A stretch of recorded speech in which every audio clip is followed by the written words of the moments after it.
भारत माता की सैनिक एकता जिंदाबाद। सैनिक है आज आपका जंतर मंतर पर, क्या लग रहा है? कुछ प्रोग्रेस है, कुछ तरक्की है? हाँ जी, आज हमारा जो तीसरा दिन है धरना प्रदर्शन का, और फर्स्ट हमने जो 20 फरवरी को किया वो तो एक पूरे देश के जितने भी जेसीओ जवान को हमने कॉल दिया था। उसके बाद जो निर्णय लिया कि कंटिन्यू रखना जब तक सरकार हमारी मान नहीं लेती है, एक संकेतक हमारा धरना प्रदर्शन है। अगर कंटिन्यू रखेंगे, अगर सरकार नहीं बातें मानती तो हम इसका कोई जैसे 20 की तरह इससे भी बड़ा कोई प्रोग्राम वो लिख सकते हैं। वो जो कमेटी के साथ बिल्कुल हम उनकी सलाह लेके जो साझा फ्रंट बनाया है, अगला कोर्स ऑफ एक्शन लिखेंगे। लेकिन अभी फ़िलहाल जो हमारा ऐसे ही कंटिन्यू चलता रहेगा।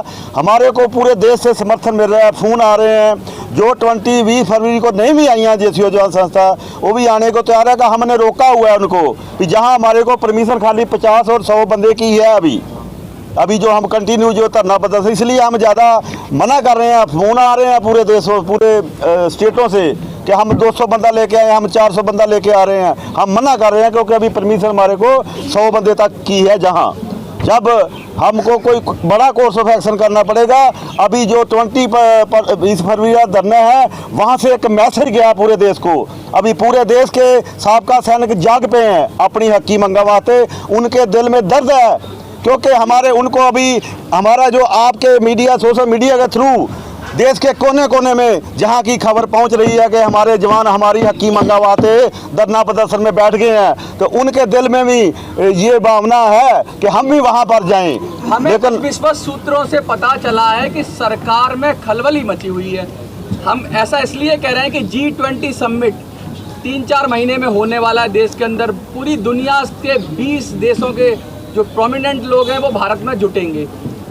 अगर 2-3 महीने में सरकार ने ये चीज़ को नहीं सुलझाया तो यहीं नई दिल्ली के एरिया के अंदर आप लोग रहेंगे, तो क्या संदेश जाएगा? पूरी दुनिया में बहुत दिक्कत होने वाली है। तो सरकार भी एकदम एक्टिव है। क्या लगता है आपको? आप सरकार हम सरकार के विरोधी नहीं है। हाँ।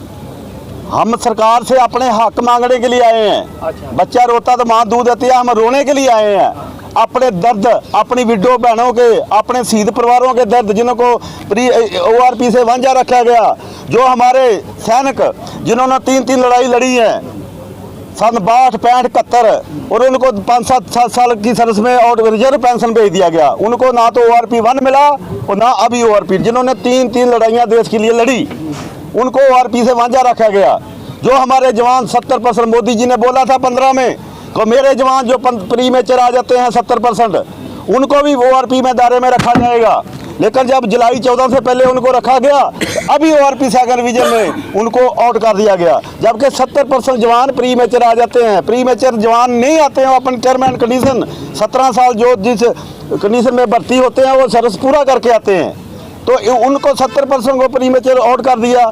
जो हमारे जेसीओ रैंक है उनको प्री मेचर से आउट, उनकी माइनस पेंशन। अभी बाकी ORP किसके लिए लगी? खाली अधिकारियों के लिए, जबकि अधिकारियों को तो ये अथराइज नहीं है। 70-60 साल नौकरी करते हैं, 58 साल नौकरी करते हैं। सर, भय बिन प्रीत न होए, तो सरकार को क्या भय है आप लोगों से जो आपकी बात मानेगी? सरकार को ये चीज समझ लेना चाहिए कि हमारी 20 फरवरी रैली से समझ लेना चाहिए। अगर हमारे फर्स्ट कॉल के ऊपर इतने लोग पूरे देश से आ सकते हैं, और इतने लोग जो आए हैं वो जाके गांव-गांव, घर-घर जी में हमारा संदेश पहुंच गया है कि हमारी हक की मंगा वास्ते हमारे जवान हमारे लिए बैठे हुए हैं। हमारे बुजुर्ग 70-30 साल के जो घर-बार छोड़ के आए हुए हैं।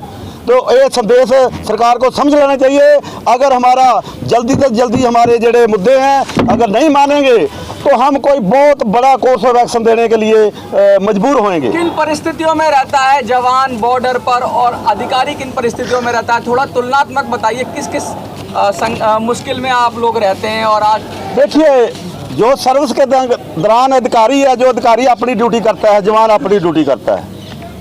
कुछ तो होगा ड्यूटी में, लेकिन ड्यूटी में तो जैसे आपने पहले ही मेरे से क्वेश्चन किया था कि भ्रष्टाचार हम ये नहीं बोलते।